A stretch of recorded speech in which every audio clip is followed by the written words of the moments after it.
வணக்கம். தாய்நாடு செய்திகளுக்காக நான் நிரோஷன். எதிர்வரும் மாகாண சபை தேர்தலில் வடமாகாண முதலமைச்சர் வேட்பாளராக போட்டியிடும் விருப்பம் தனக்கு உள்ளதாக முன்னாள் நாடாளுமன்ற உறுப்பினர் சுமந்திரன் தெரிவிக்கிறார். இந்த விவரத்தை யாழ்ப்பாணத்தில் நேற்று ஞாயிற்றுக்கிழமை நடைபெற்ற இலங்கை தமிழரசு கட்சியின் அரசியல் குழு கூட்டத்திற்கு பின்னர் ஊடகங்களுக்கு கருத்து தெரிவிக்கும் போது அவர் வெளியிட்டார். மார்ட்டின் வீதியில் அமைந்துள்ள கட்சி தலைமையகத்தில் நடைபெற்ற இந்த கூட்டத்தில் பதில் தலைவர் CVK சிவஞானத்தின் தலைமையில் இனப்பிரச்சினை தொடர்பான விடயங்களை மேலாண்மை செய்ய நியமிக்கப்பட்ட 7 பேர் கொண்ட குழுவும் கலந்து கொண்டு விவாதங்களிலே ஈடுபட்டிருக்கிறது. சுமந்திரன் மேலும் கூறிய போது, வடமாகாண முதலமைச்சர் வேட்பாளராக நானும் போட்டியிட விருப்பம் தெரிவித்துள்ளேன். எனது விருப்பத்தை கட்சிக்கு முறையாக அறிவிக்க உள்ளேன். ஆனால் கட்சி எதை முடிவு செய்கிறது என்பதை முழுமையாக ஏற்றுக்கொள்வேன்.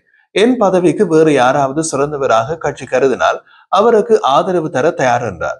சுமந்திரனின் இந்த அறிவிப்பு குறித்து கருத்து தெரிவித்துள்ள நாடாளுமன்ற உறுப்பினர் ராமநாதன் அர்ஜுனா, சுமந்திரன் வடமாகாண முதலமைச்சராக வந்தால் ஏன் போட்டியிட்டாலும் கூட தமிழருக்கு அரசியலில் இழப்பதற்கு எதுவுமே இருக்காது என்று கூறியுள்ளார்.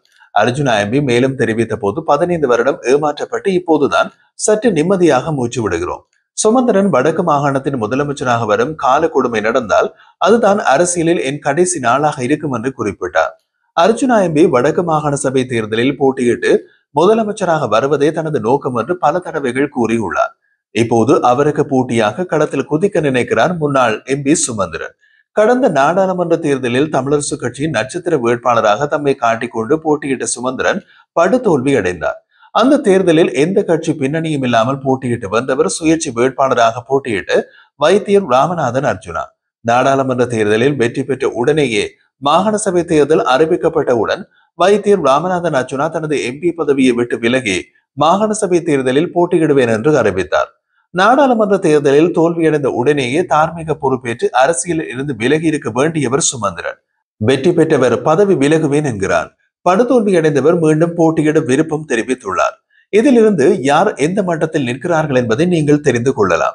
அர்ஜுனா MP அரசியலுக்கு வந்த பின்னரே தமிழ் மக்களுக்கு ஒரு அரசியல் புரிதல், அரசியல் வெளிப்படைத்தன்மை ஆகியவை வந்துள்ளன.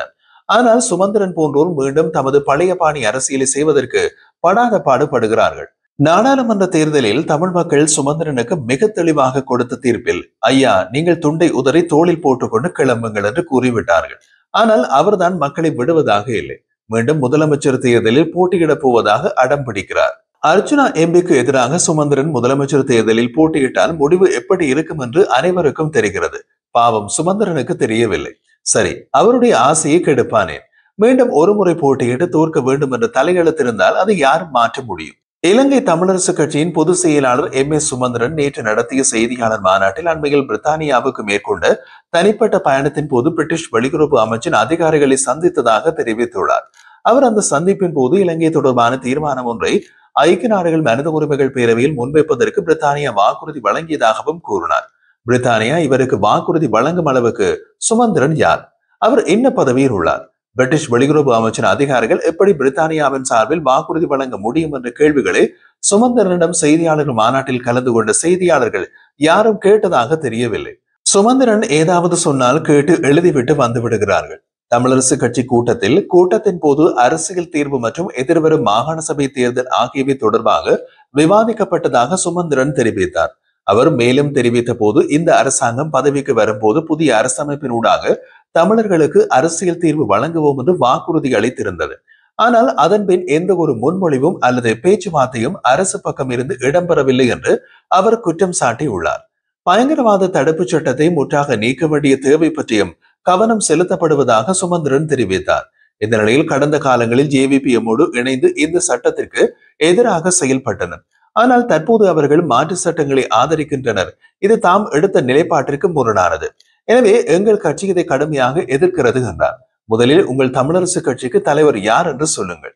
கட்சி பிரச்சனையை தீர்க்க முடியவில்லை, இவர்கள் தமிழர் பிரச்சனைகளை தீர்க்க போகிறார்களாம். யாழ்ப்பாணத்தில் உள்ள செம்மணி சோதனை சாவடி பகுதியில் 1990களில் இடம்பெற்றதாக கூறப்படும் மனித புதைக்குழி சம்பவங்கள் மீண்டும் மக்களின் கவனத்தை ஈர்த்துள்ளன. இந்த விவகாரம் தொடர்பில் சர்வதேச விசாரணை நடைபெறுமாயின் அதில் சாட்சியம் அளிக்க தயார் என்று கூறியுள்ளார் லான்ஸ் கோர்பரல் சோமரத்ன ராஜபக்ச.